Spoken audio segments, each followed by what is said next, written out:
Wynn and I want to express our gratitude for every one of our listeners. Thank you for being a part of this podcast and sharing this space with us each week. We are now offering an opportunity to work with Wynn or myself individually in a deeper look towards what's true about life and who you really are. If you'd like to know more, email me or Wynn for more details. In a 3-day dive under the noise, anything is possible. Let's find out. Now onto the podcast. Welcome. This podcast is an exploration into being human and what's possible when there's less attention on the noise in our heads. Warning.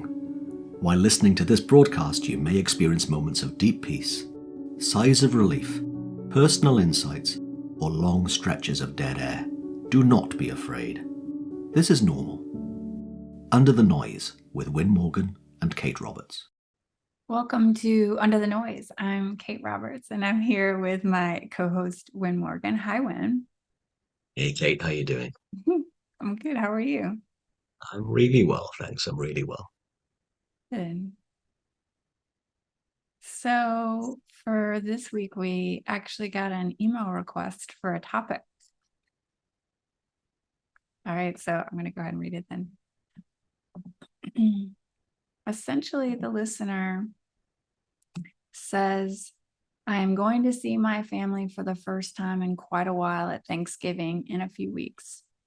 We have a history of frequent disagreement and conflict, which the principles help me understand is really just a habit of insecure and low mood thinking that has gotten passed down through several generations simply due to a lack of understanding about how thought creates our experience. After experiencing this amazing shift in perspective, I would love to share this understanding with my family members so that they might benefit from it as well. However, I feel I don't know the right way to approach the conversation in order to avoid my family reacting negatively and feeling that I'm pushing some belief system onto them. Should I avoid sharing anything about the principles unless one of them comes to ask me what allowed my life to change in such a positive way? I'd love any advice in general that you guys may have with respect to introducing the understanding of the three principles to others in your family or friend circle and the best way to approach it. To the person that wrote in, that was an amazingly well put email, by the way. It was really well done. So Wynn, anything show up for you on that topic? Well, yeah, first thing, I want to echo what you just said. So I read that on my work phone, which has my work email on it, one evening, my time last week. And well, first of all, I'm delighted that you wrote in with this question. And thanks for what you said about the podcast and what the three principles understanding has done for your life. To me, one reason why I think this is an important topic and why it's a timely one when so many people, certainly in the US, are visiting family imminently. And then a lot of people in other parts of the world are seeing their family within the next 6 to 7 weeks. Then it's a really timely one for us to chat about, I think.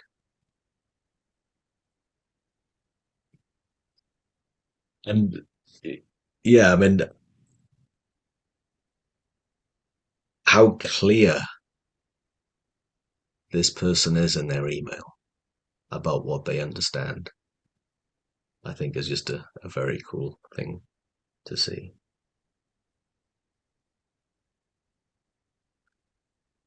I can only speak from personal experience in me talking about this with people. And what seems to, I don't know, get people to listen and what stops people listening when I talk about it. And the best I can kind of like boil it down to would be if I'm saying, hey, I've been learning about this thing called the three principles, then it doesn't tend to go so well. And then I talk about mind, thought, and consciousness, and then I will talk about something else I might have read. But what does is my own truth, my own seeing.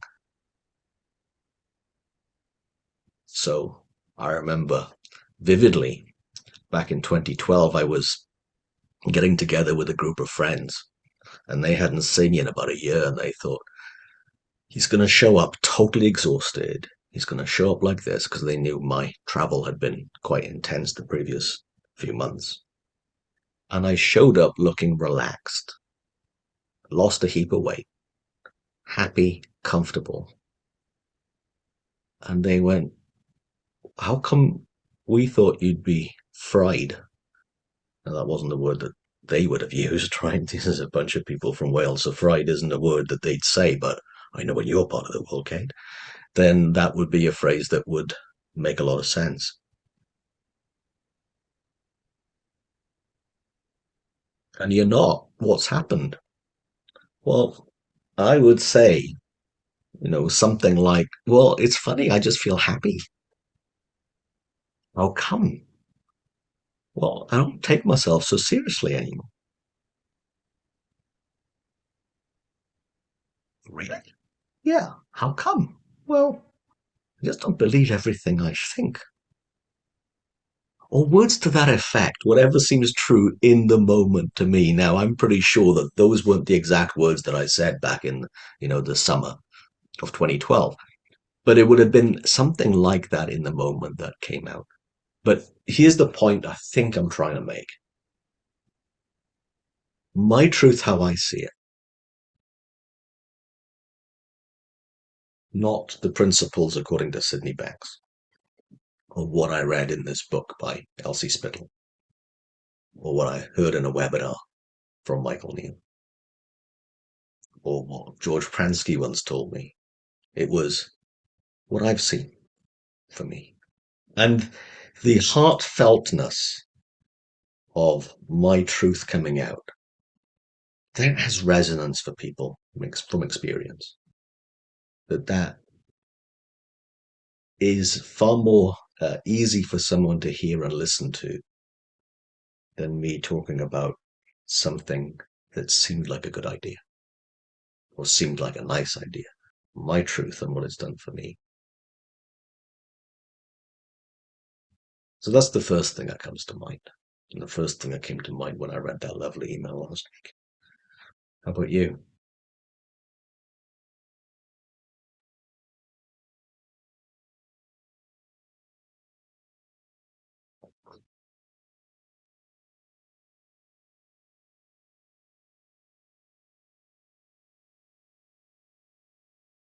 I think the first thing that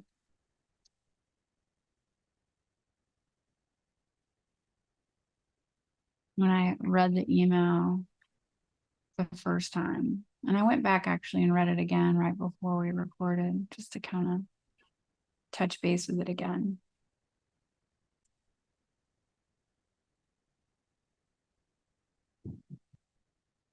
Is that I can remember that feeling. Like in the beginning, when you start to change and you're noticing these changes and how you're feeling and you want to share that. You want to share it with people. You want to watch people change like you changed, and it's such a wonderful feeling, especially if you spent, the majority of your life a certain way and then something starts to really open up, and you feel like you want to share that gift with other people. So I remember what that's like.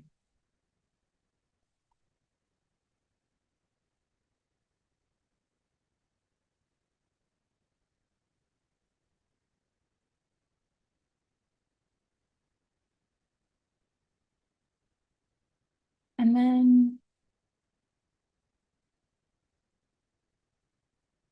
You know what I heard when I just read it out loud?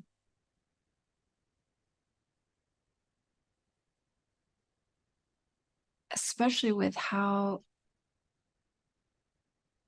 clear it sounds to the person who wrote the email, Mm. how clear they seem to be with how we are creating our experience. I was like, oh, she'll know if she should say anything or not in the moment. Mm. They will absolutely know one way or the other what should be done in that moment with her family. That's what I think. Like, that's what occurred to me. And that any other kind of planning on what to say or how to say it or who to say it to, that's when our intellect jumps in and is starting to add to the conversation.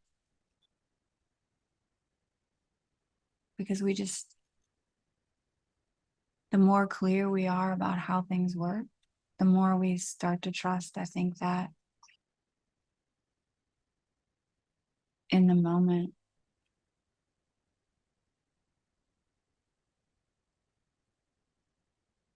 we know to stay quiet.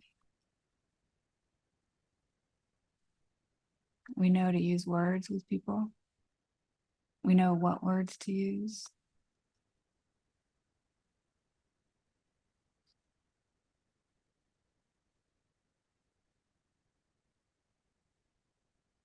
The words that the person that we're talking to can hear.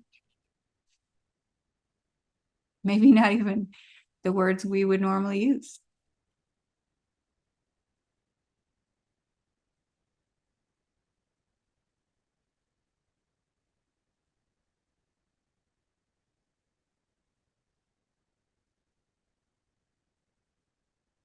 Like when we just really start to trust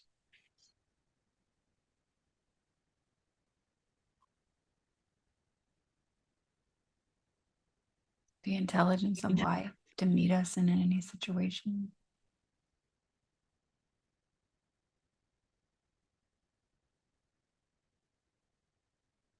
Yeah.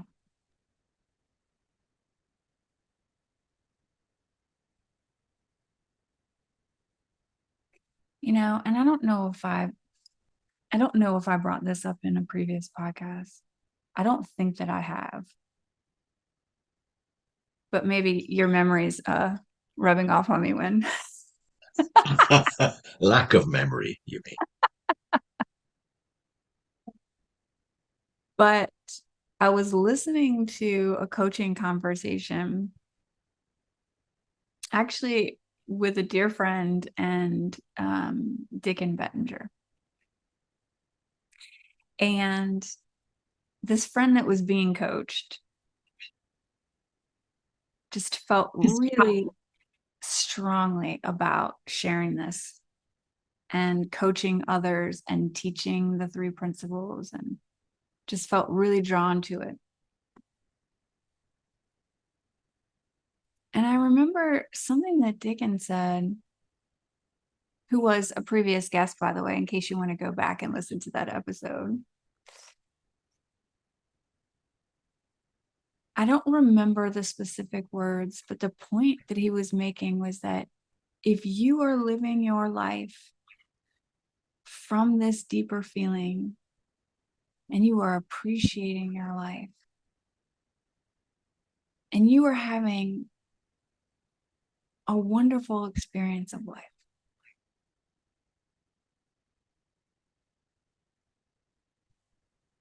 you are already sharing the principles with people.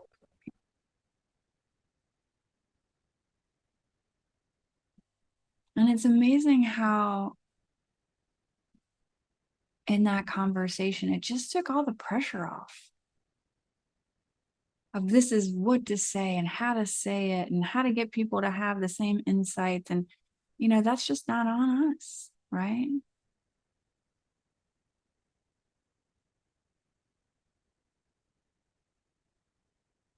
And if our reader decides to show up and just share everything that you know with anybody who will listen, you can't really get it wrong either. You're just going to notice that maybe they're not with you on this thing. So, but in the end, it's all coming from this really beautiful place. I don't know if you could get it wrong.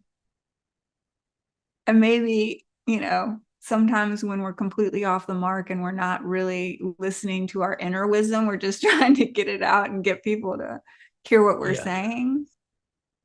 I don't know. Maybe one day they'll be like, what were you saying all those years ago? Like we just don't know. I don't know if you can get this thing wrong, really. That's a great thing to remember. We can't really get it wrong. The only time that I remember it being sticky, and I've watched it from me and other people relaying their own experiences, is if they're sharing in the hope that somebody else would change. Mm-hmm. Mm-hmm. So the motive might come from the reason I'm sharing. And, not for them to get anything, not for them to change, sharing from my own heartfelt space, sharing for sharing's sake. That I've noticed makes a difference for me. Otherwise, then it can feel like I'm pushing. And I mean, I know what it's like when I'm being pushed by somebody. There's something to resist. Mm-hmm. And that's not the kind of conversation that tends to be full of ease and love. It can be, it just isn't as likely.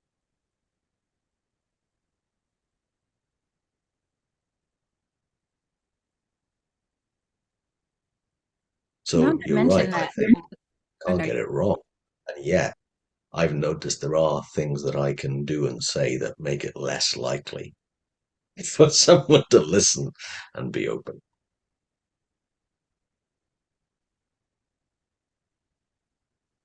And still not wrong. Yeah, that's true. Sorry, I interrupted you when No, you were saying I something. totally interrupted you. I was just going to say that it seems like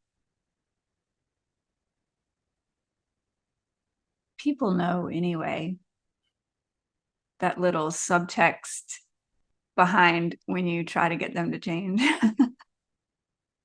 They Yeah. can feel the intention behind it. Yes. They're onto it. They may not recognize it as that, but they probably don't know why they're pushing up against whatever you're saying, but they are. Yeah. Even if it's subconsciously, right? It still is there. There's a resistance. Yeah.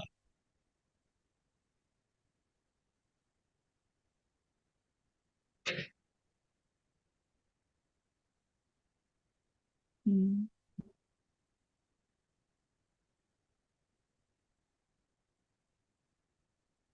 I just had this thought.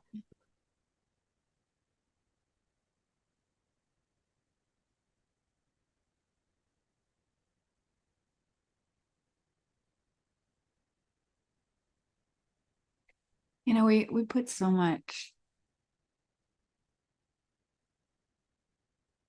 much emphasis on the things that we say, right? The things that are said to us, and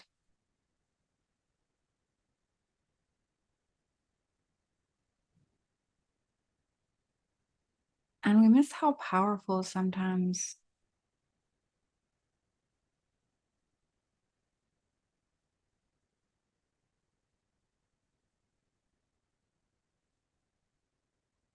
and full, not just powerful, but full the quiet can be.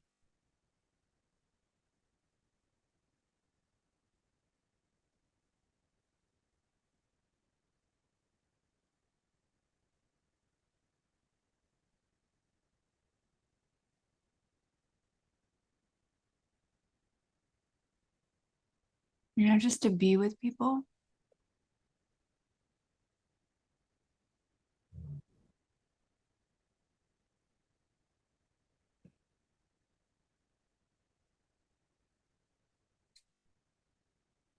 And it doesn't necessarily have to be silent to be quiet.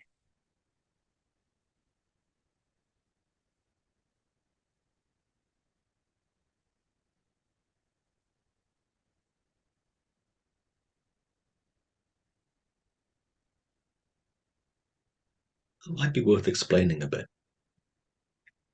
It doesn't have to be silent to be quiet. Yeah. Hmm.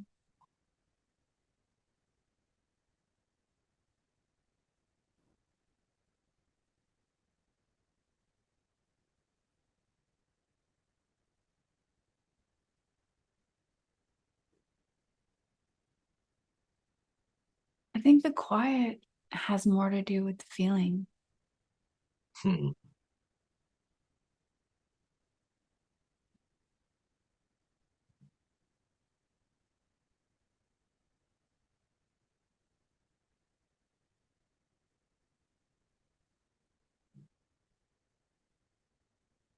It feels like a deeper listening.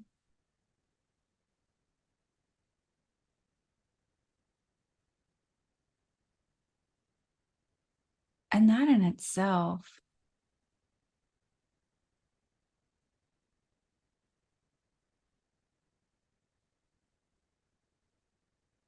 just being with people and listening to them,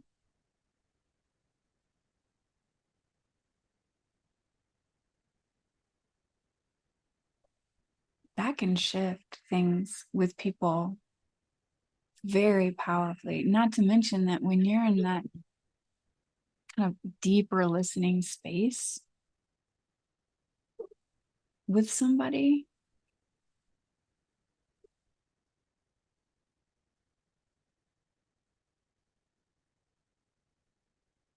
like they feel heard.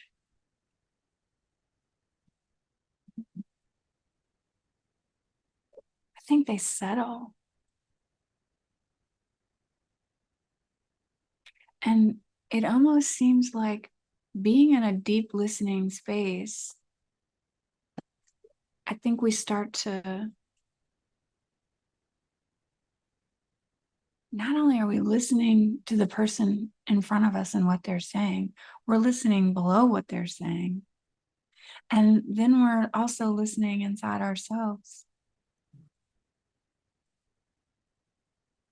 And that all happens from a quiet space inside of us.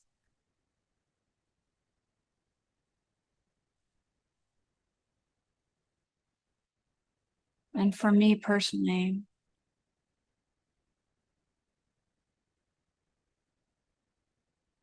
I haven't always really appreciated that space. Like something needed to be said somehow, or something was lacking if it wasn't said. And it's not, up until, I don't know, a few years ago that I really started to appreciate that quieter, that deeper listening.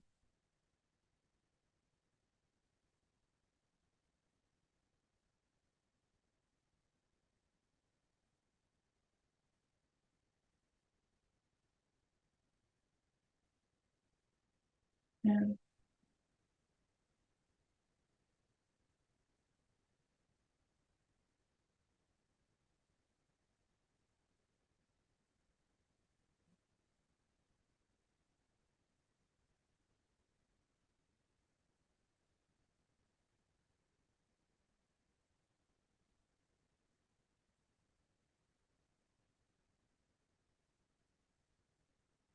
Did you hear anything in that?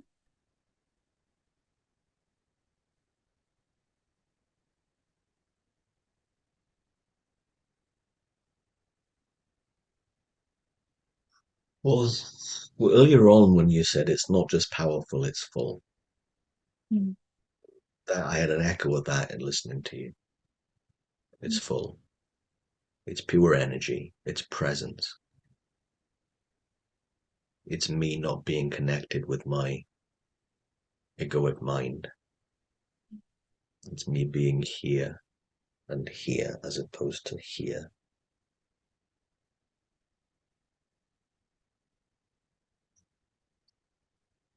Because it's funny how some of the loudest moments of my life have been pure presence with that energy going on. So I'm messing around with my, brother's kids when they were growing up and now his grandkids. It's really loud, but there's nothing but now. And it's full. And it's just play. Or me shouting at a football game, which I did a lot last night.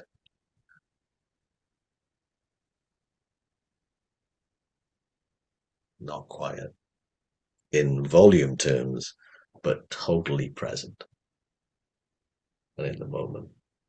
Maybe it's loud but quiet. Yeah, that's possible, right?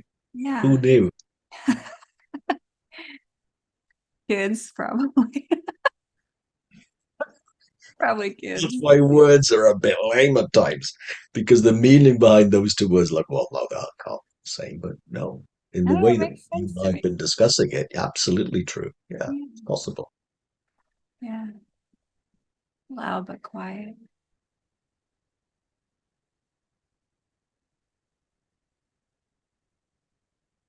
Yeah.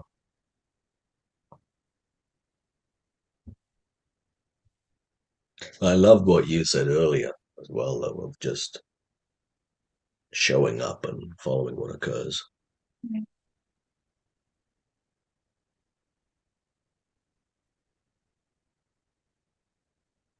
knowing that we can't get it wrong.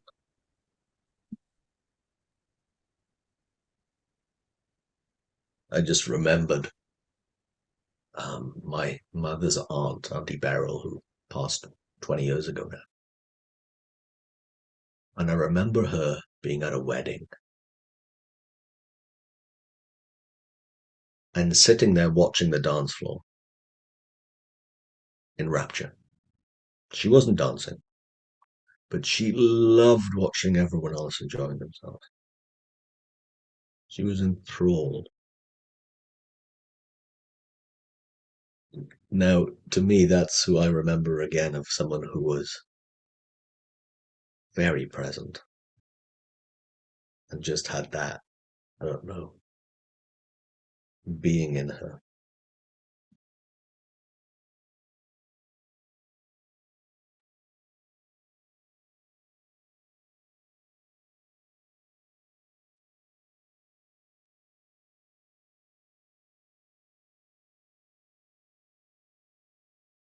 Yeah.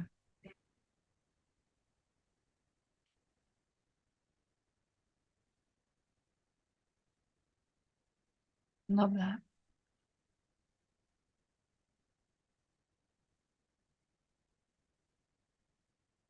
And I could imagine as well some people being a little bit confused by that and going up and saying, how come you're so happy watching everyone being happy? What's your secret? You know? Because I remember a friend of mine relaying this evening that he had somewhere. He was in Los Angeles and he was having a drink by the bar and then having dinner at the bar. He was alone on this Friday night or something and had this joyfulness within him and a quiet mind and a joyfulness in his presence. And people kept coming up to him saying, you're having a good time. Yes, I am. What happened? I'm just happy. It's like how that would be a way that, no, funnily enough, and he didn't do this for any other reason, but he got people asking for his business card. Hmm. A coach.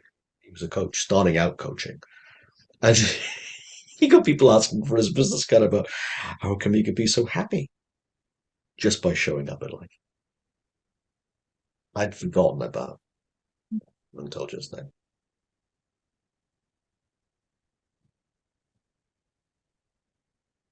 Powerful. Very. Yeah.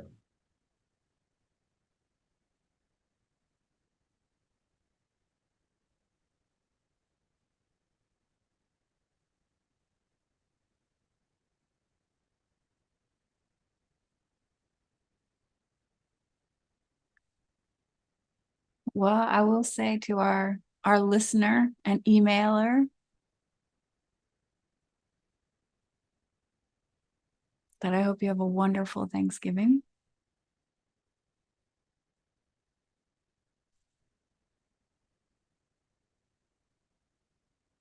And you can't get it wrong.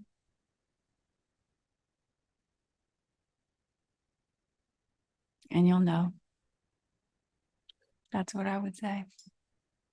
You'll know what to say, what not to say.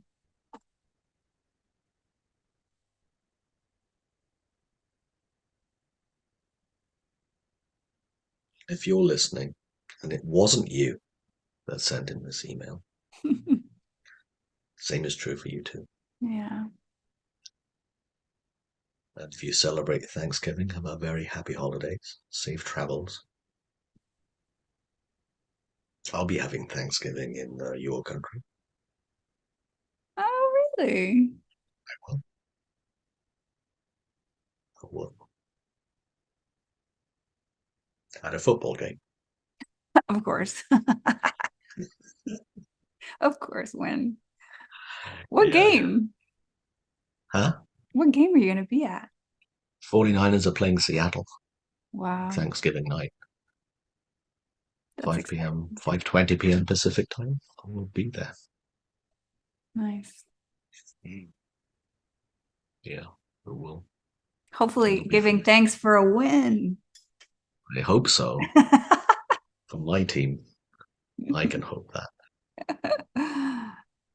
Thanks, Win. And thank you Thanks. to our listener. Yeah. It's a great And topic. great topic. And again, and if you've ever wondered about something that you'd like us to talk about, well, open invitation. Send us an email. Drop us a note. We'd love to mull over whatever questions that you may have or a topic that you'd like us to explore. Mm.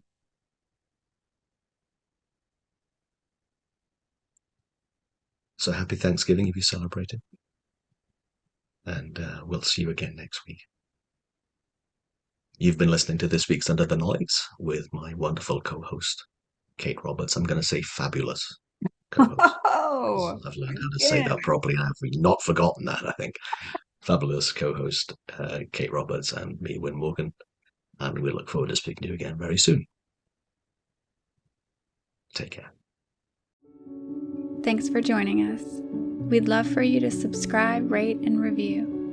If you have a topic or question that you'd like us to chat about, email Win or Kate at win@winning.co.uk and Kate at katerobertscoaching.com. Until then, enjoy what's possible under the noise.